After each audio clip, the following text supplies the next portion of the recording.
வணக்கம்.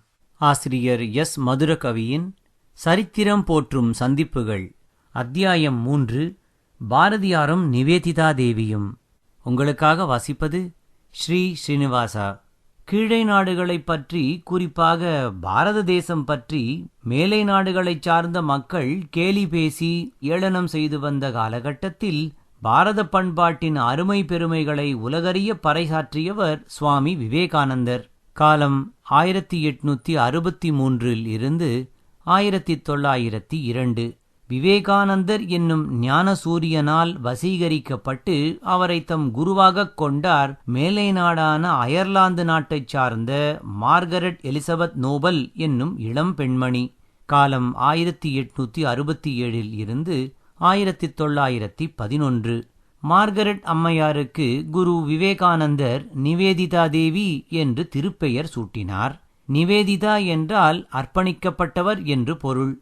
சுவாமி விவேகானந்தரை பூமியில் நீண்டகாலம் தொண்டாற்ற விடாமல் இறைவன் தன் அருகே அழைத்து கொண்டான். குருபெருமான் விட்டுச் சென்ற பணிகளை நிவேதா தேவி உள்ளிட்ட அவரது சீடர் குழாம் மேற்கொண்டது. இந்திய பாரம்பரிய கதைகள், இந்திய வாழ்க்கை முறை ஆகிய தலைப்புகளில் இந்திய பண்பாடு பற்றிய நூல்களை ஆங்கில மொழியில் இயற்றிய நிவேதிதா தேவி சுவாமி விவேகானந்தரின் ராஜயோகம் பற்றிய நூலுக்கு தனிச்சிறப்புமிக்க முன்னுரையை வழங்கியுள்ளார். இந்திய திருநாட்டில் ஆங்கிலேய ஆட்சிக்கு எதிராக விடுதலை வேட்கை கொழுந்துவிட்டு எரிந்து கொண்டிருந்த காலகட்டத்தில் கொல்கத்தா நகரில் 1906 ஆண்டு தாதாபாய் நவ்ரோஜி அவர்கள் தலைமையில் நடைபெற்ற தேசபக்தர்கள் மாநாட்டுக்குச் சென்ற மகாகவி பாரதியார் டம்டம் என்ற இடத்தில் வசித்து ஆன்மீகப் பணிகள் ஆற்றி வந்த நிவேதிதா தேவியை சந்தித்தார். நிவேதிதா தேவி அவர்கள் பாரதியிடம் ஏன் மனைவியை அழைத்து வரவில்லை என்று கேட்டதாகவும், பெண்களை புறக்கணிக்க கூடாது என்று வலியுறுத்தியதாகவும் வரலாற்று ஆய்வாளர்கள் தெரிவிக்கின்றனர். அப்படிப்பட்ட உரையாடல் நிகழ்த்துவதற்கு முன்போ அல்லது பின்போ நிவேதிதா தேவி பாரதிக்கு ஞானமும் வழங்கியுள்ளார். ஆம், பாரதியாரே இதனை உறுதி செய்துள்ளார். மகாகவியின் வார்த்தைகளில் நிவேதிதா அவர்களை சந்தித்த சம்பவத்தை வாசிப்போம் வாருங்கள். பாரதியார் சுதேச கீதங்கள் என்ற தலைப்பில் தம்முடைய தேசபக்தி பாடல்களை தொகுத்து வெளியிட்டார். அதில் சமர்ப்பணம் என்ற குறிப்பை வரைந்துள்ளார்.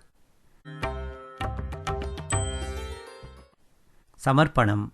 எனக்கு ஒரு கடிகையிலே மாதாவினது மெய்த்தொண்டின் தன்மையையும் துறவு பெருமையையும் சொல்லாமல் உணர்த்திய குருமணியும் பகவான் விவேகானந்தருடைய தர்மபுத்திரியுமாகிய நிவேதிதா தேவிக்கு இந்நூலை சமர்ப்பிக்கின்றேன். சி. சுப்பிரமணிய பாரதியார். கடிகை நாழிகை. ஒரு நாழிகை 24 நிமிடங்கள். பெரியவர்கள் வாய்ப்பேச்சால் மட்டுமே நம்மிடம் உரையாடுவதில்லை. அதனால்தான் பாரதியார் நிவேதிதா சொல்லாமல் உணர்த்தினார் என்று குறிப்பிடுகிறார். குருக்களில் உயர்ந்தவர் என்பதாக குருமணி என்று நிவேதிதா அவர்களை குறிப்பிடுகிறார். மேலும் விவேகானந்தரின் சீடர் என்று கூறாமல் விவேகானந்தரின் பெருமைக்குரிய புதல்வி என்று குறிப்பிடுகிறார். இந்த சமர்ப்பண குறிப்பின் வாயிலாக நிவேதிதா தேவி தமக்கு அளித்த ஞானம் பற்றியும் அவர் மீது கொண்டுள்ள குரு பக்தியையும் மகாகவி வெளிப்படுத்தியுள்ளார். அவருடைய ஆழ்மனத்திலிருந்து வந்து வெளிப்பட்டுள்ள வார்த்தைகள் இவை. பாரதியார் கவிதைகள் தொகுப்பில் இடம்பெற்றுள்ள நிவேதிதா தேவி பற்றிய கவிதையையும் நாம் வாசித்து பார்க்க வேண்டும்.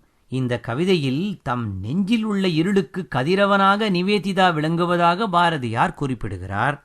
நிவேதிதா அருளுக்கு நிவேதனமாய், அன்பினுக்கோர் கோயிலாய், அடியேன் நெஞ்சில் இருளுக்கு ஞாயிறாய், எமதுயிர் நாடாம் பயிர்க்கு மழையாய், இங்கு பொருளுக்கு வழியறியா வறிஞர்க்கு பெரும் பொருளாய், புன்மைதாதச் சுருளுக்கு நெருப்பாகி விளங்கிய தாய் நிவேதிதையை தொழுது நிற்பேன்.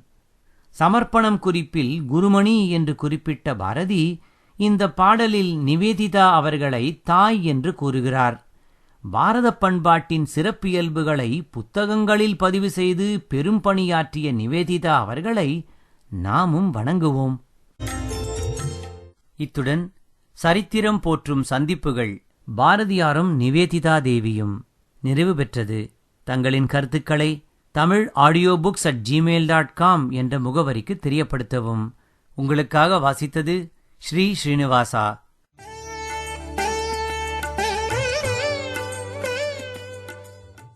தங்களின் கருத்துக்களை tamilaudiobooks@gmail.com என்ற முகவரிக்கு தெரியப்படுத்தவும். தமிழ் ஆடியோ புக்ஸின் மற்ற படைப்புகளான அமரர் கல்கியின் பொன்னியின் செல்வன், பார்த்திபன் கனவு, சிவகாமியின் சபதம் மற்றும் தமிழ்த் தாத்தா டாக்டர் உவே சாமிநாத ஐயர் அவர்களின் என் சரித்திரம் பற்றிய விவரங்கள் அறிய tamilaudiobooks.com tamilaudiobooks.com தமிழ் ஆடியோபுக்ஸ்.com. நன்றி, வணக்கம்.